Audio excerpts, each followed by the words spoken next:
Hello, guys. This is Dr. Palnepan Manikam. Thank you so much for joining again. Since we have started talking about belly fat, I was thinking that probably I will bring in specialists from every different specialty to discuss about how belly fat and obesity affect their particular specialty. You might have seen my friend Dr. Barucha previously in our channel. He came before to explain about COVID-19. I brought him again to explain about how obesity and belly fat is affecting his day-to-day practice, including COVID-19 patients. He's post-call and he's working so hard for the hospital, and he's so working hard for the channel as well. Thank you so much for joining. Thank you, pal. My pleasure. Perfect. Sounds good. So let's jump right into the topic. So Dr. Barucha, you are a practicing pulmonologist. You are a world-famous lung specialist. He asked me to say that. So in your experience, you have seen COVID patients so long in the last 1 year. So in your experience, can you tell how an obese patient, especially with belly fat, affecting the COVID-19 outcome? So let's start with the basic belly fat. Belly fat is bread and butter for all of us. Frankly speaking, it's a bread and butter for everyone. I feel patients who are on a heavier side are very noble souls. They sacrifice their own life to bring food to everybody's table. So belly fat, as we know, COVID loves fat people. There's nothing unheard of that. Most of the patients that we see are on the heavier side. They can range from overweight to obese to super morbid obese. It's just the different categories. But the basic is that if you're on a heavier side, you are more prone to getting COVID, getting symptomatic, getting hospitalized, coming to the ICU, and having bad outcomes. There are different strains of COVID out. We have gone from alpha, beta, delta, lambda, you name it. We have like 7 variants out. The common thing in all of them is the risk factor of being on a heavier side. So if you are heavy, then I'll be seeing you shortly in the hospital if you get COVID. What other thing will happen will be that your lungs are getting scarred up from the COVID.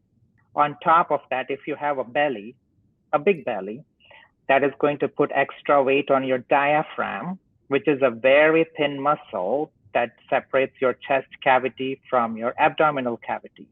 That diaphragm gets pushed up.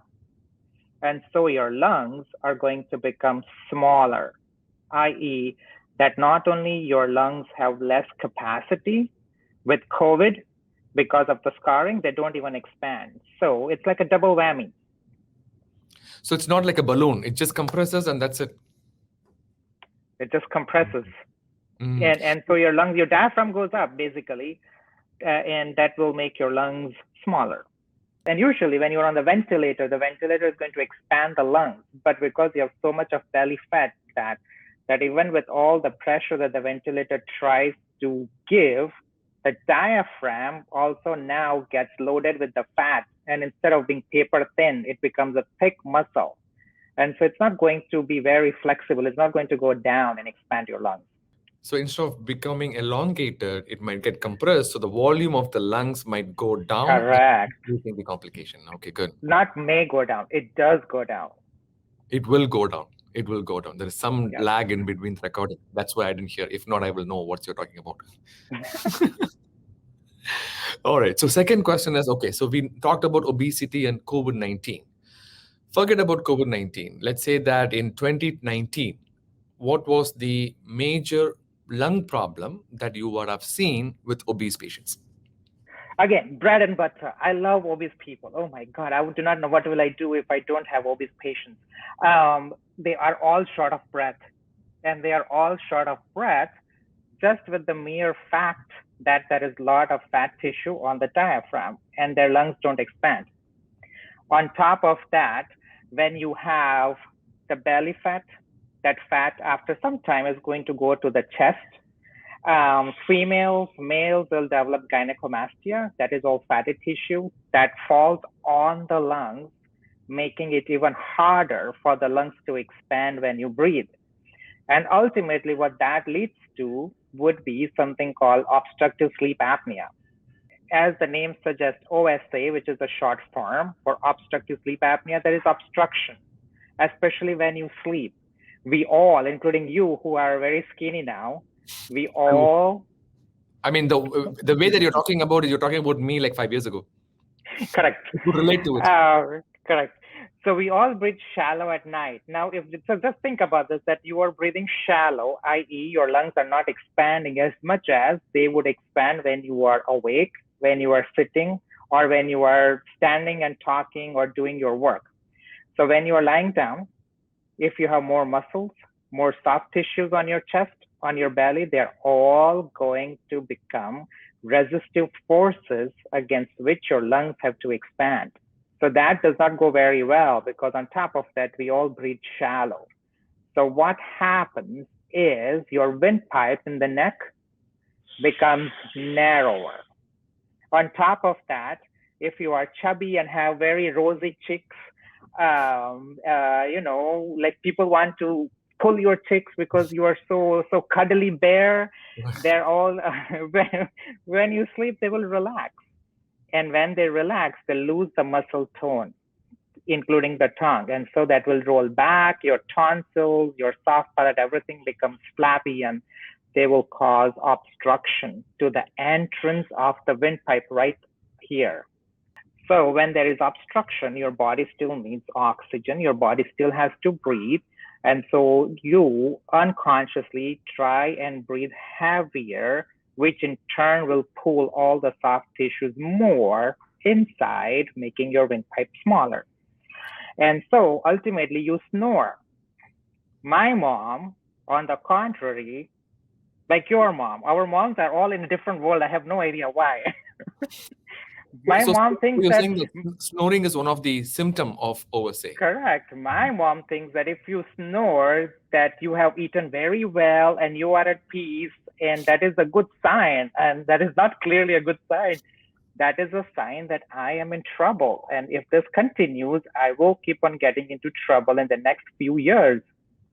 Because when you snore, it is a sign that there is obstruction to your breathing tube, which is your trachea, right here.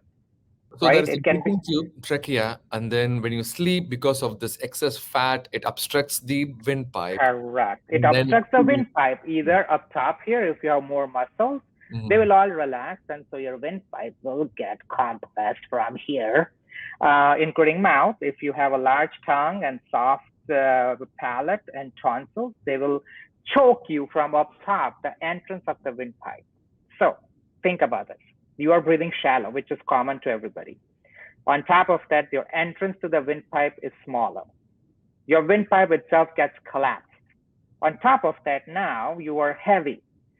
So not only that the airflow is less, but whatever that airflow is, it's not even going to help expand the lungs because your muscles are relaxed on the chest and your belly is pushing up the diaphragm. So all in all, it's just a bad situation for the poor lungs. Your lungs are screaming and telling you to take care of it. And so you snore, and sometimes you snore so much that your spouse or your partner will then nudge you and kick you. But the health implications, so when you have sleep apnea, you don't breathe very well. You don't expand your lungs very well. Ultimately, that results in that your body becomes deficient or lack of oxygen. And your carbon dioxide level, which you are supposed to breathe out, goes higher. So not only your oxygen drops, but your carbon dioxide goes up. What does that lead to down the road in a few years? You can get heart attack. Sleep apnea itself is a risk factor for having heart attack. Because of the lack of oxygen, the blood flow through the heart is bad blood, not enough oxygen. You can get stroke. You can get into irregular heartbeat, which is called atrial fibrillation. You can end up with kidney problems. You can have erectile dysfunction. And on top of that, what happens is that you don't feel refreshed when you wake up. So you don't have much energy to do anything. When you don't have energy to do anything, what will you do?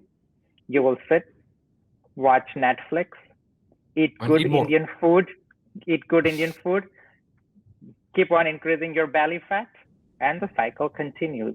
So, in our channel, we've been talking about eating window and fasting window, like, eating the last bite as early as possible. Let me ask you, when is your last bite in a given day?